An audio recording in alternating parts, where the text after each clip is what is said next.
Support for WMNF comes from listeners like you and TEDx University of South Florida, featuring Held Together, an independently organized TED event exploring resilience, storytelling, and community, happening March 7th from 2 p.m. to 5 p.m. at USF's Oval Theater. More information is available at TEDxUniversityofSouthFlorida.com. This is True Talk on WMNF 88.5 with Ahmed and Samar, but it's only Ahmed here, Ahmed Bedier. It's a live show. On today's show, I'm covering three major stories, all point to the same question: who gets power, who gets protected, and who gets targeted. And probably start with the tensions that are happening with Iran in the Middle East, even though Iran is a bit outside of the Middle East, but you know, there are people are beating the drums to war with Iran. There's a lot of rhetoric, and the U.S. is moving weapons and troops there, or fleets. I also want to touch up on the killing of Alex Preddy in Minneapolis. And what does that mean for our democracy and our rule of law and justice? But probably the bulk of the show will focus on what's happening here in Florida. This show is based in Florida. I know we have listeners from all over the country as well as around the world, but in Florida specifically, and even today, the legislature, which is in session, they're only in session a couple of times, a couple of months out of the year, there have been four statutes that have been introduced, four bills that are trying to push, that are specifically targeting the Muslim community. I don't think it's on people's radar, and it's actually being discussed in one of the committees today. So we'll discuss that and more, and probably get some of your phone calls. This is True Talk on WMNF 88.5. I'll be right back.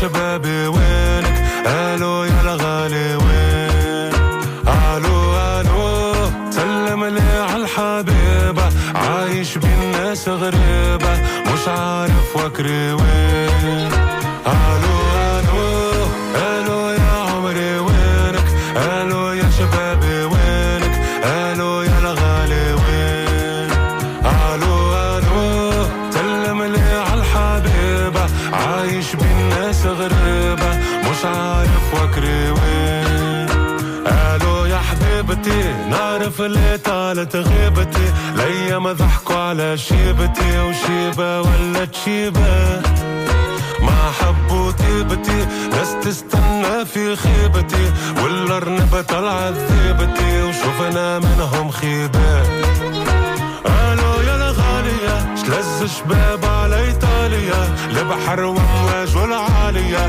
وغرقين وغرقات وحمام وجالية ذات يميني وشمالية وفكري كان في المالية الوحش كبر يا الأخوات قالوا قالوا قالوا يا عمري وينك قالوا يا شبابي وينك قالوا يا الغالي وين قالوا قالوا سلم لي عالحبيبة عايش بين ناس غريبة مش عارف وكري وين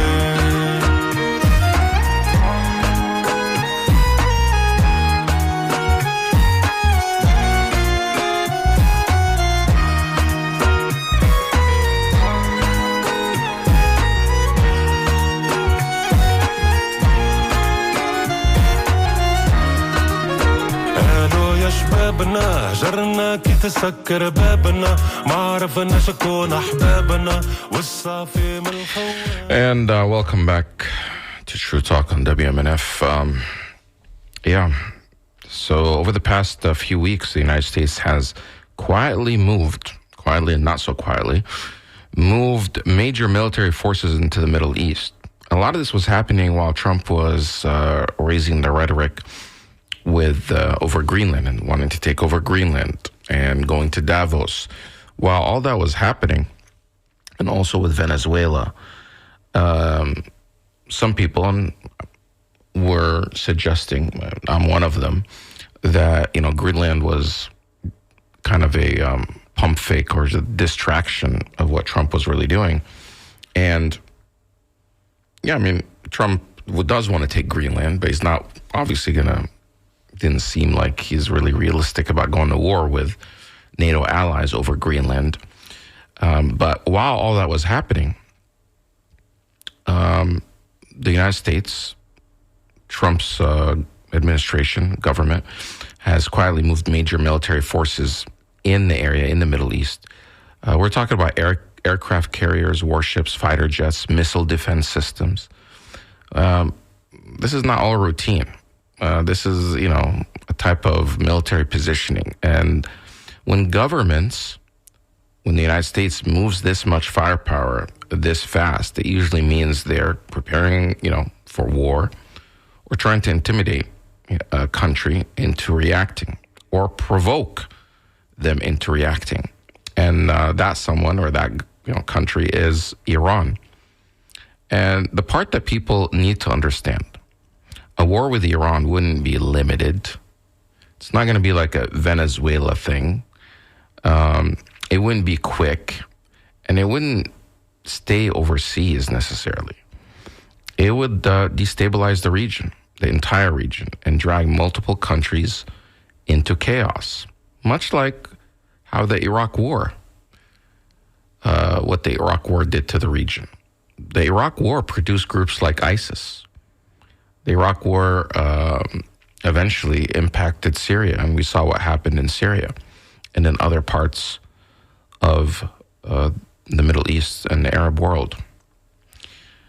The other thing that people are not talking about, all this rhetoric that's behind and constantly wanting to go after Iran and threatening Iran, a lot of this is really because of Israel. Israel is the one that's, and especially Netanyahu, has been beating the drums to war with Iran ever since the Iraq War. And in fact, he's the one that was lobbying for the Iraq War to begin with and saying that they have weapons of mass destruction. And, his government wants the United States to go fight Israel's war for them. And what is Israel's war? I mean, Israel's not currently at war with Iran.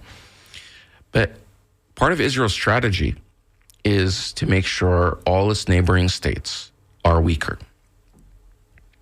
and are fragmented. Either they are led by puppet regimes or regimes that answer to the United States, which, indirectly means that they also answer to Israel. Or if they're not, then at least they're weaker states. They don't want democracies around them. In fact, in 1953, when Iran elected their first elected prime minister, democratically elected, the United States and Britain and other, Western governments led by the CIA carried out missions to overthrow Mossadegh and remove him from power. And they brought in a monarch, the Shah, and it was the Shah of Iran, and he was a dictator. So, and I mentioned this on the show before, Iran, while they do have a form of democracy with some restraints, in their form of democracy, they get to vet who is allowed to run. Like, you have to meet certain criteria. You have to, pledge allegiance to, I guess, their form of theocracy. And but they do have elections, and people go out and vote. But at the end, there are limits to the freedoms that people have there. And I'm not a fan of the Iran government or the Iran regime, but if the people of Iran want to remove and replace their government with someone else, that's up to them. It's not up to some outside forces or other governments to go in and try to do regime change just to install someone else who's not working for the benefit of the people of Iran. All this rhetoric, we've got to save the people of Iran. We heard this before.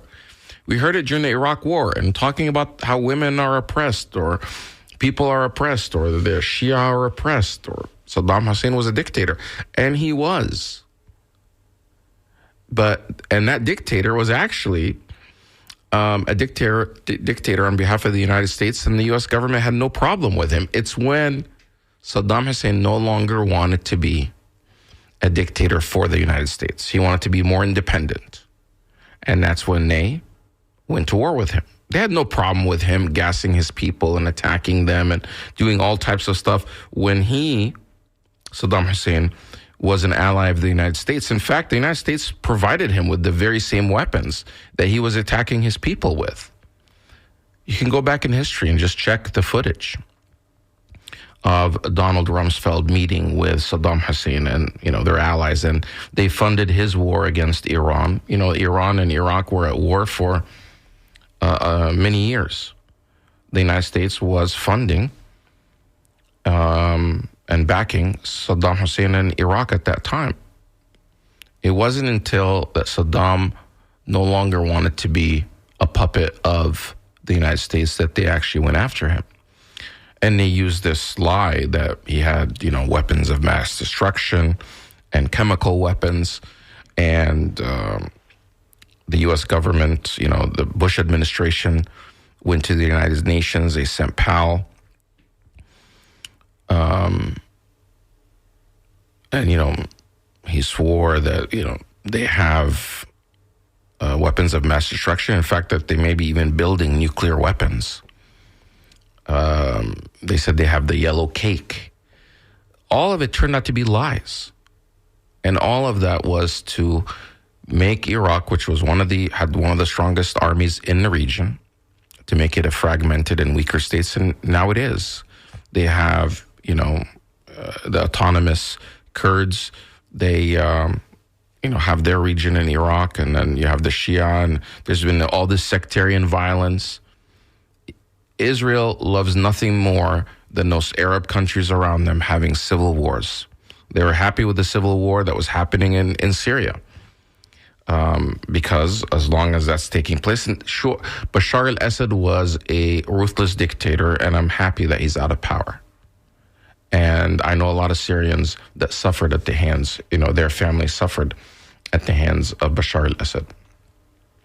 But when the United States intervened in that war, they were not bombing Bashar al-Assad.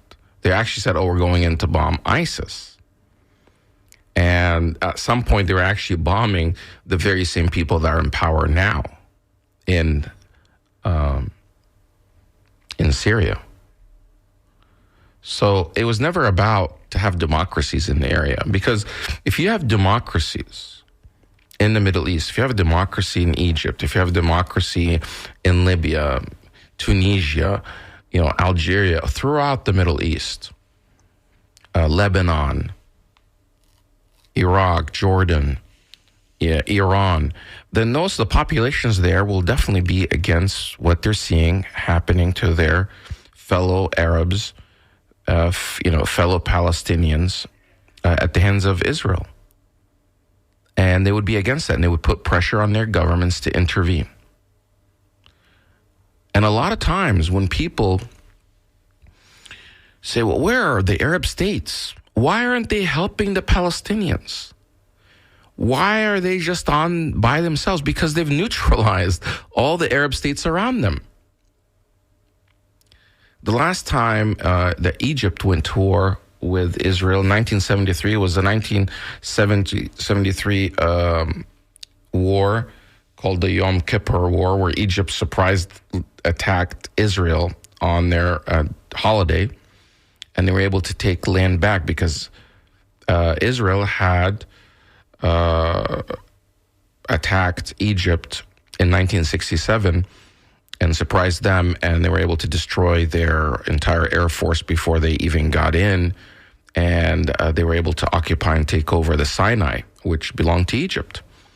So Egypt did a counterattack years later in 1973, Yom Kippur, and they took back parts of the Sinai, and they were able to hurt, and they were on the brink of not going all the way to Tel Aviv, but, they were winning the war against Israel. Now, if you look at history books today, both sides claim that they won the war, including Israel themselves, but definitely it shook Israel up, and it required the United States to intervene in that to save Israel, and they threatened Egypt, if they didn't back down, that there would be some sort of consequences. And eventually there was cessation of fire, and they eventually took years, but they started some negotiations. And I think it's in 1979 that they, signed a treaty between President Sadat and Carter was there. His administration brokered that deal.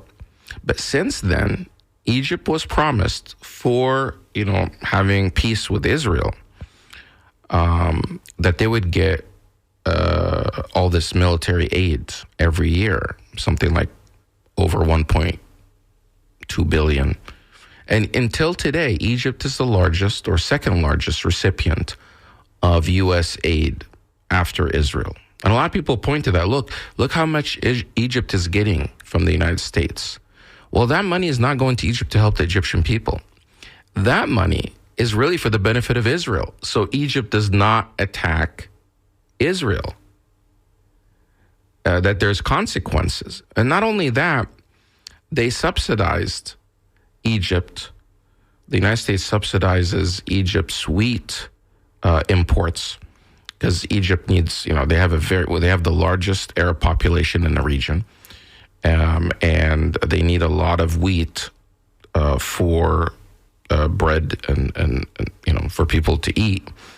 And the United States provides that wheat in the form of a subsidy, and it got to the point where Egypt is very reliant, their population, on that wheat. But the United States only supplies 3 months' supply of wheat to Egypt. If I'm not mistaken, maybe you could look it up and send it to me, but I'm not looking this up right now, so anyone wants to fact check me, but you could. But the idea is USAID, which was providing that, now that USAID has been dismantled, I'm sure they're providing it in some other form, but they would provide Egypt with, in addition to the $1.3 billion in military aid, this 3 months supply of wheat. Well, guess what happens if Egypt gets out of line and decides that, hey, they're going to stand up and protect the people of Gaza? Well, their people may go hungry. And then if their people are hungry, they're going to destabilize Egypt. That government will be out of power. So those are mechanisms how U.S. foreign policy keeps those countries in line for the benefit of Israel. And the same thing in Jordan, other places. So it's so much of our foreign policy. And a lot of people say, why is your show so focused on Israel? Well, definitely since October 7th it has.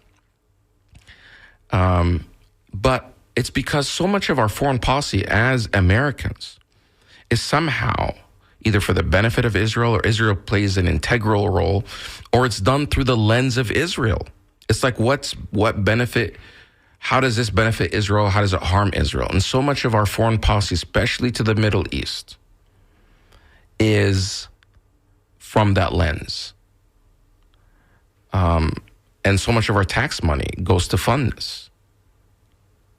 Our government, both on the Democrat and the Republican side, has been complicit in the apartheid that's been taking place by Israel against the Palestinians until today. And in the genocide that took place since October 7th. And as horrific and as bad as October 7th may have been, no way does it compare to the atrocities and the genocide that took place. October 7th was not a genocide, and it was not a Holocaust. And anyone that tries to tell you other than that is just lying. However, what happened since then is a genocide. Almost every single structure in Gaza has been destroyed. Every school, every hospital, every university, water plant, sewage plant, electrical grid. They cut off the water, fuel, everything. They starved the population. You don't want to consider that a genocide? Every single United Nations law, Geneva Convention, International Court of, every law was broken. All the rules that have been put in place since World War II and since the Nazis saying that this could never happen again was literally destroyed, violated by Israel. That's a genocide. And anyone that's not owning up to that is just lying. And no one has been held accountable. No one has been held accountable. Tens of thousands of children killed. And you want to tell me those children are Hamas? Absolutely not. But of course, it came with consequences for Israel. Israel's reputation around the world has become a pariah state. Its current prime minister is wanted. There's arrest warrants for the prime minister and for the defense minister of Israel, former defense minister, for war crimes. They're wanted by the International Criminal Court. Instead of carrying out those arrest warrants, what happens? The International Criminal Court has been sanctioned, been threatened. Lawmakers and senators and people in D.C. were threatening to even attack The Hague. What kind of madness is? Where is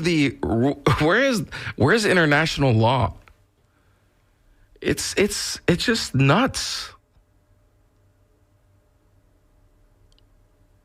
If you're behaving worse than Hamas did, then what does that make you? You want to complain about the attacks of Hamas on October 7th? Definitely attacking civilians, whether they're men, women, and children, is absolutely wrong and must be condemned. And any atrocities. Now, there are other allegations saying that there are mass rapes. The United Nations and all investigations have said that has not been proven, and including law enforcement within Israel has said that has not been proven either.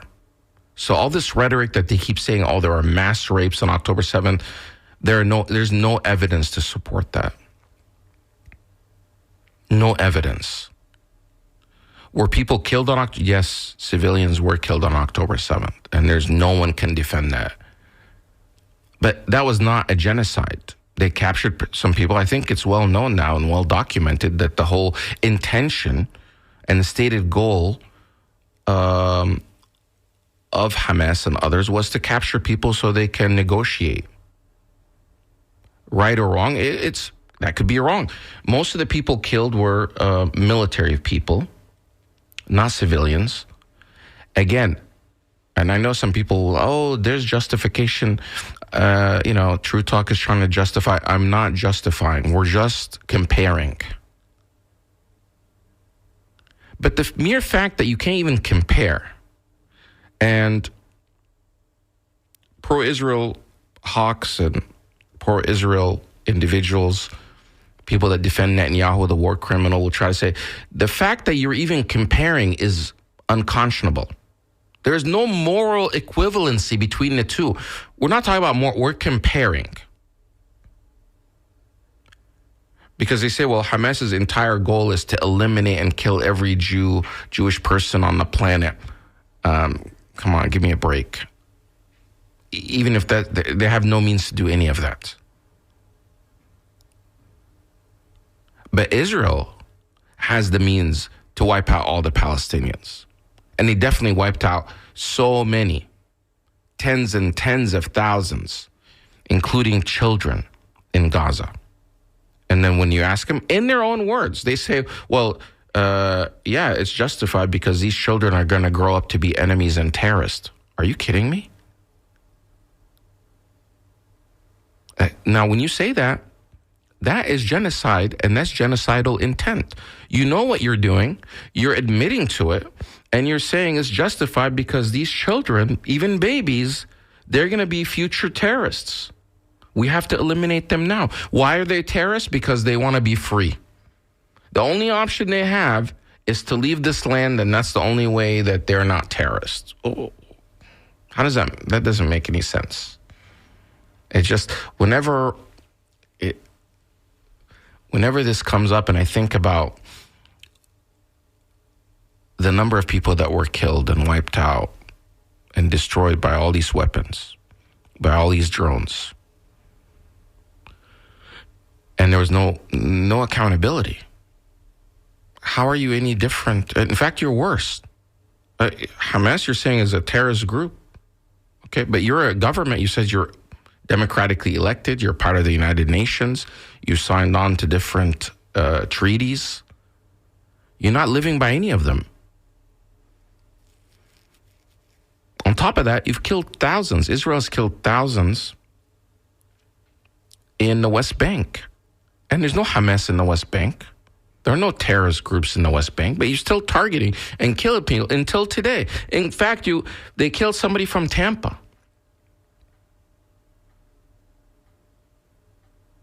That was visiting back home, an American citizen. You're getting money from America and then killing our American citizens just because they have Arab or Palestinian background. Not only that, they want to just erase the entire Palestinian identity and say, there's no such thing as Palestine. There's no such thing as a Palestinian. It's all made up. It's fabricated. These are Arabs that just came there after Israel. Lies. People lived there for centuries. This is the Holy Land. Christian Arabs have lived there for, since the time of Jesus. People lived there even before. Jewish people have lived there throughout the centuries, but they were not Zionists. Zionism and the Zionist movement is a new invention. It's a modern invention. And at the time when it started, most Jewish people, including the Jewish people in Germany and in Eastern Europe, they rejected the concept of Zionism. And then a lot of times people say, well, Israel was established as a home for the Jewish people after the Holocaust. And because that's the reason. That was the motive. That was the agenda. Not true.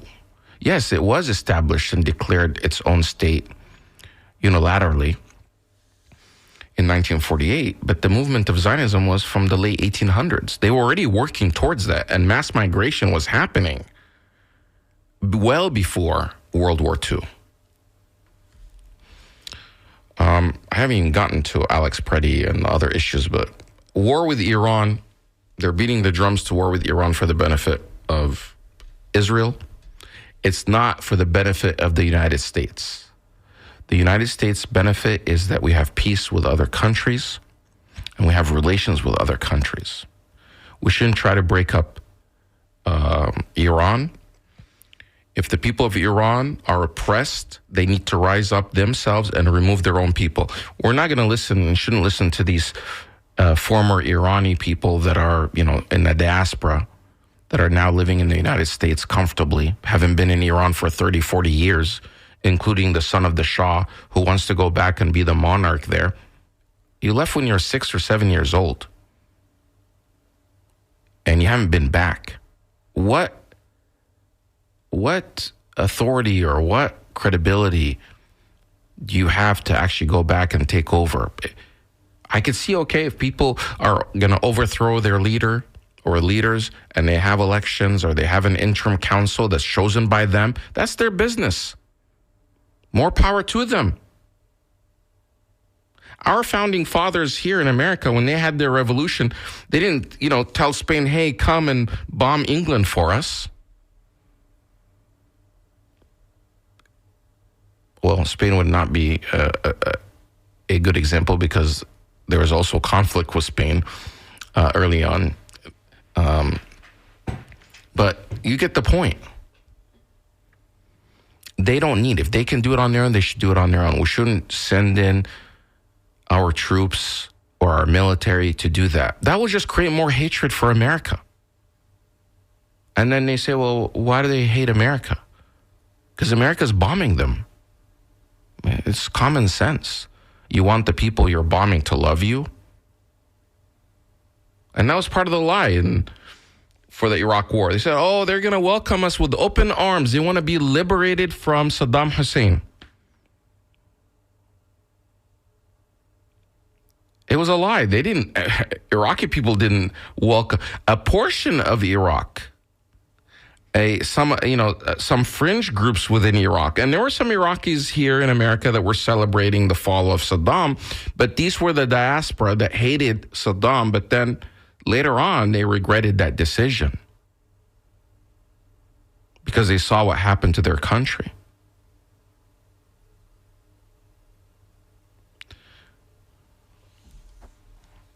I'm getting some text messages, so I guess I will read some of them.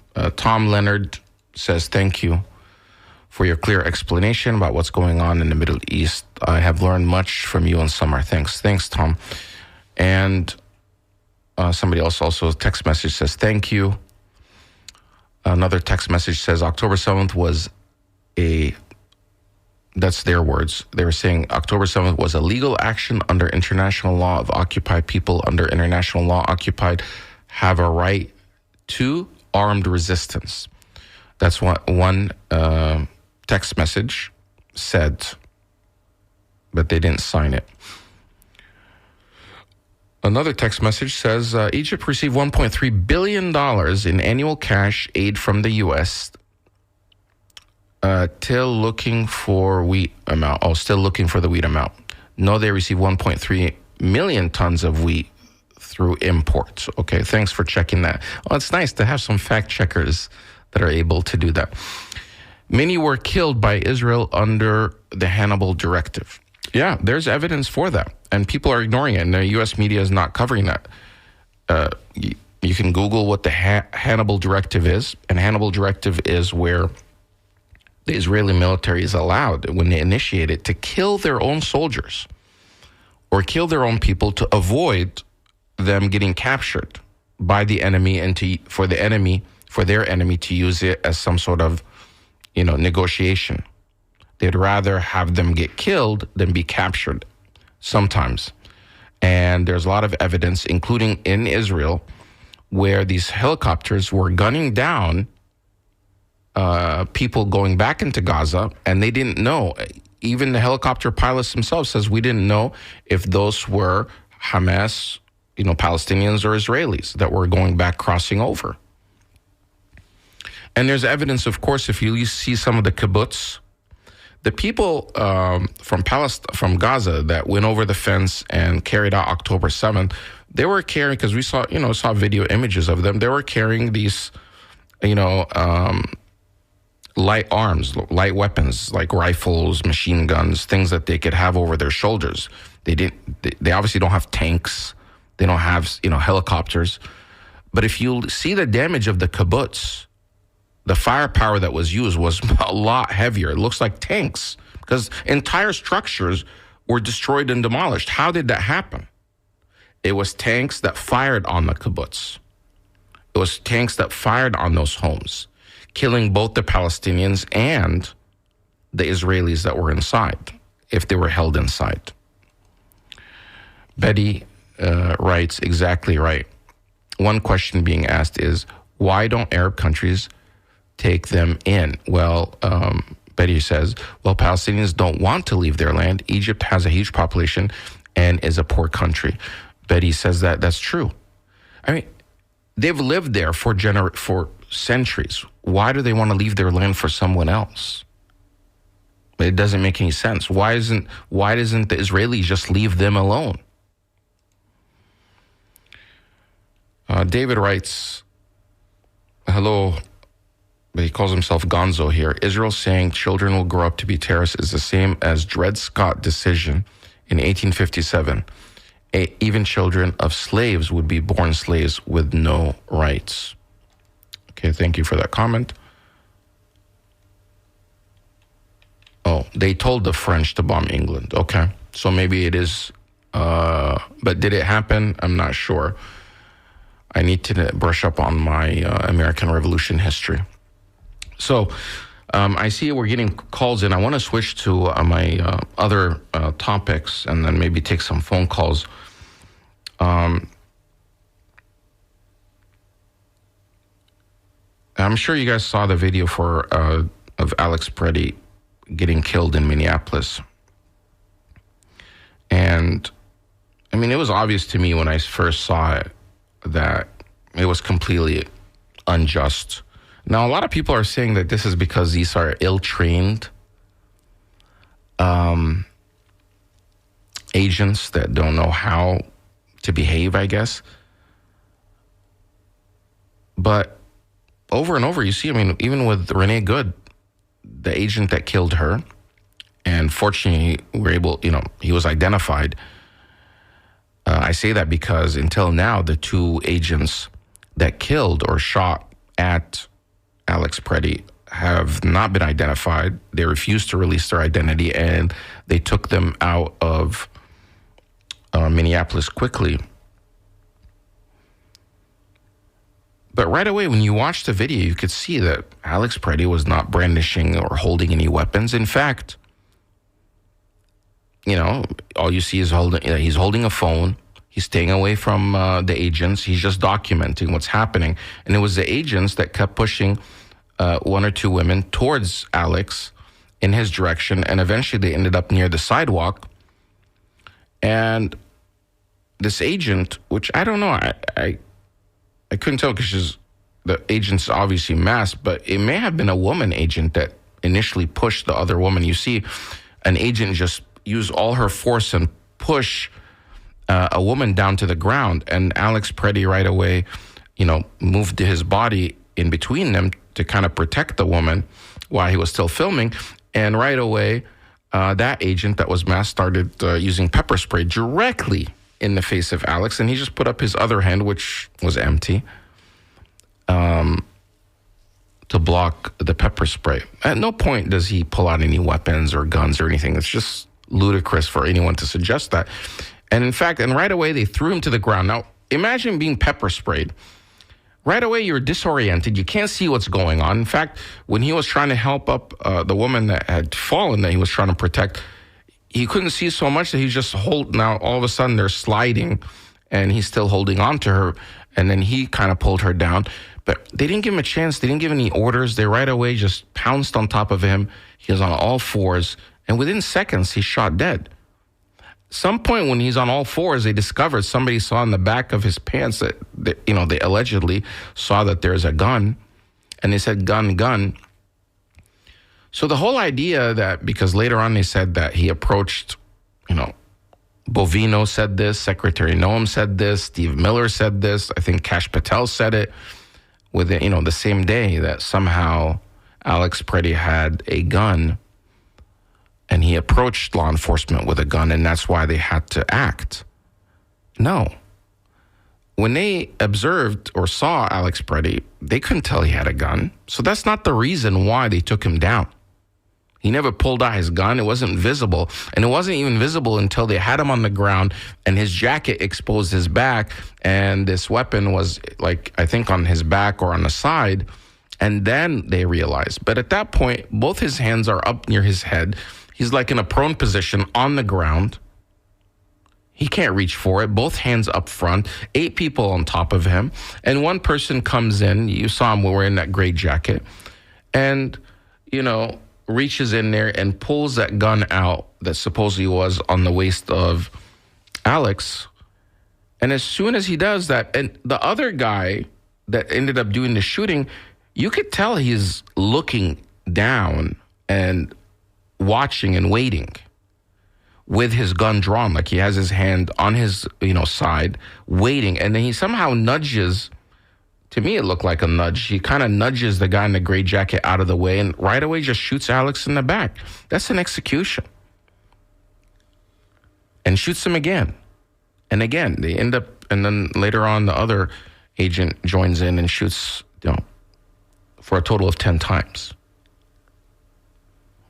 What's so disturbing about that is after the fact. In any other situation, law enforcement would descend, nothing would be tampered with, the evidence is there, they would do an investigation, they would put the person on leave, the persons that did the shooting on leave, they would be identified. First of all, they wouldn't be masked.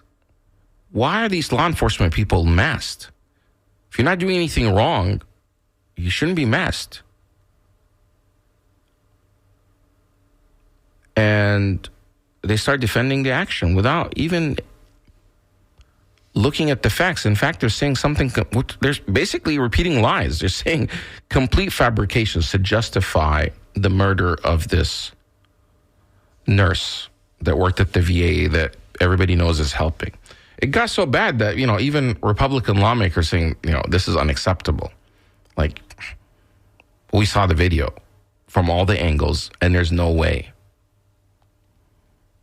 And it wasn't until the uproar happened that, the next day at night or 2 days later that Trump himself had to intervene, and because it started becoming, hitting his reputation. And it was too much blowback for him that he was taking different actions, but more seems like in rhetoric, more symbolic than policy necessarily. But that could happen anywhere. It could definitely, it seems like they're targeting, and we've said this before, they're targeting those blue states or blue cities. A lot of people will tell you, including myself, that the main reason, this is not about fraud in Minneapolis or Minnesota. This is not about immigration. In Florida, there's something like over 1.5 million undocumented people. I think it's something like 150,000 in Minnesota. There's a lot more in Florida, but they're not attacking Florida the way they are Minneapolis and Minnesota. This whole issue about the Somalis and the fraud, I think that's a distraction. The main thing is it's about the election and it's about the midterm and provoking chaos. So the Insurrection Act can be invoked. And once that's invoked, you get a hold of the state, whether it's the elections, maybe postpone elections, whatever it may be. This is about politics. It's about elections. And that's why it's the blue states that are mainly targeted. And it just seems like the Democratic Party, the leadership, is not taking it seriously enough. It's now that they're discussing, we're not going to fund ICE, but some of them are willing to, like Fetterman. It's like you're not seeing the writing on the wall and what's coming. And people saw, again, this is, just simply to be killed and not have any form of justice. And people are justifying, saying, well, he took a gun. He took a gun to a protest. MAGA Republicans have been taking guns to protest for forever. They do it with open carry, proudly. Including that teenager that went from Chicago to Wisconsin and killed 2 people. And he was celebrated and defended. We have to, we have to protect our Constitution. It starts with our lawmakers. If lawmakers are not going to stand up for the Constitution, then they're not being American. And the Constitution knows no party. Laws shouldn't be partisan. You can't try to rig this stuff. People shouldn't have to risk their lives in the streets to get justice. And these are, he didn't need to be there. This guy, he's a white guy. He's not one of the people that's targeted. Renee Good was a white woman. She's not an immigrant. She's a citizen.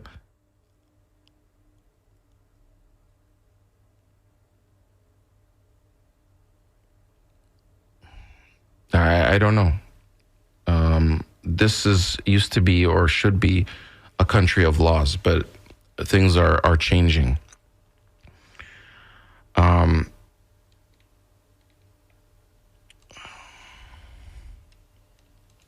So a couple of other messages that I've received that I'll read here. Somebody texted, that gun is small enough that the officer who pulled it from Alex could have easily planted it to make it look like, okay, that's a position. But apparently there's new video that came out, I think last night or today, from the BBC that they discovered from a week or 2 weeks earlier, I think January 11th, that he was in another altercation with ICE where they threw him to the ground and they took off his jacket or something. And the video shows that he had something in his waistband. So it might have been a gun, but even if it is, he has a permit to carry it. It's legal. And he never pulled it out.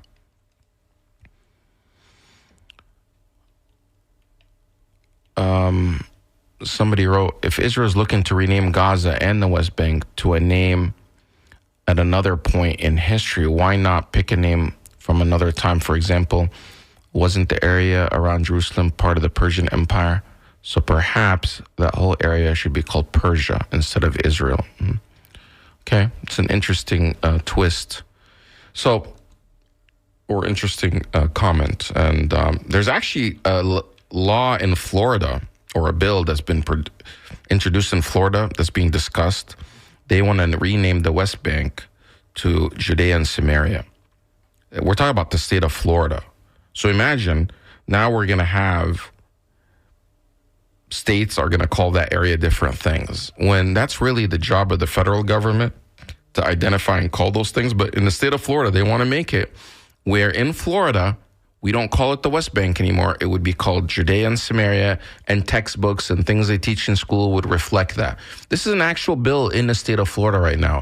You should contact your lawmakers and let them know what you think about that.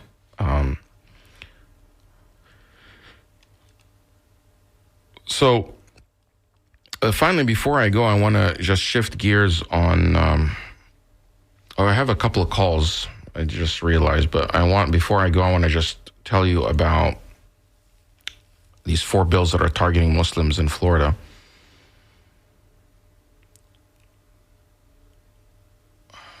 Okay, so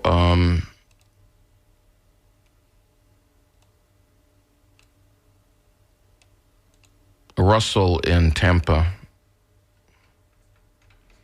Let me get you on here. Okay, Russell, go ahead.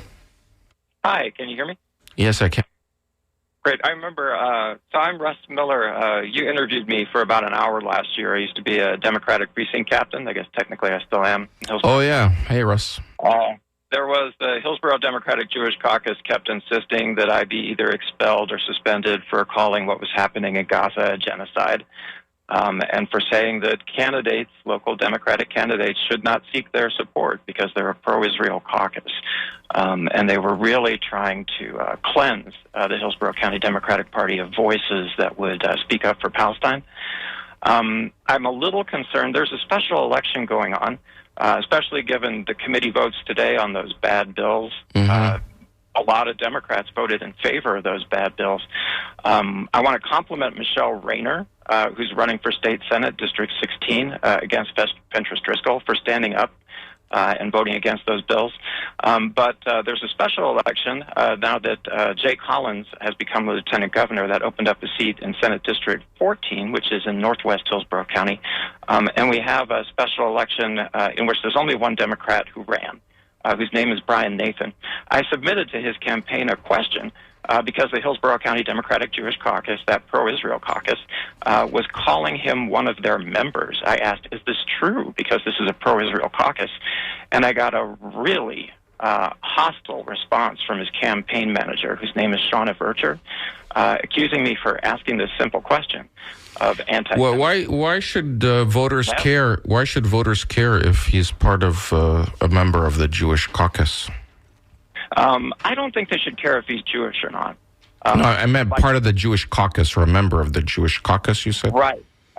Because the Hillsborough County Democratic Jewish Caucus is very pro-Israel, it's on their website, and they have hounded other members of the Hillsborough County Democratic Executive Committee precinct captains, in which there are a couple hundred, out of that organization on false charges of anti-Semitism, using the IHRA definition of anti-Semitism, which says if you compare what Israel is doing to what the Nazis did, even though there are plenty of Jewish people who say it's even worse, because they're proud of what they're doing, they're not trying to cover it up, that you're anti-Semitic and you have to go. I am concerned that in his joining this organization, he identifies with their values as well, and that in committee votes like this, should he be elected, we can't count on him to vote to protect Muslim people, for example, from being called. Okay, so what race is that? That's State Senate District 16. And when is the election for it? That's coming up in late March. Early voting should start late February. With mail-in ballots. Okay, well, Russ, it's nearing the end of our show, so maybe we'll have this discussion about this another time. But thank you for bringing it to our attention. Yes, I just hope people will hold Democratic candidates to their feet to the fire. It seems like, Russ, it seems like on this issue and in Florida and actually in many other states, when it comes to the state of Israel, the Democrats and the Republicans are pretty much, for the most part, on the same, share the same position. There's not much daylight between them when it comes to Israel, with the exception of a few, especially establishment Democrats. And I think we need to vote those people out using the primary process. We formed Indivisible Temple Terrace, an indivisible group here, to organize the Muslim Arab community with the goal of pushing out people in power who are just relentlessly pro-Israel and who won't listen. And why are you against Israel?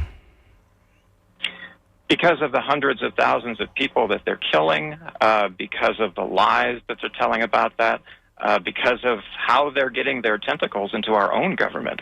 State legislature, definitely they control Congress. They have so much influence over the State Department.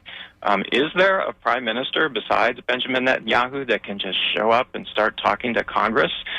Even the President of the United States is supposed to receive an invitation from Congress to deliver the State of the Union address. Mm-hmm.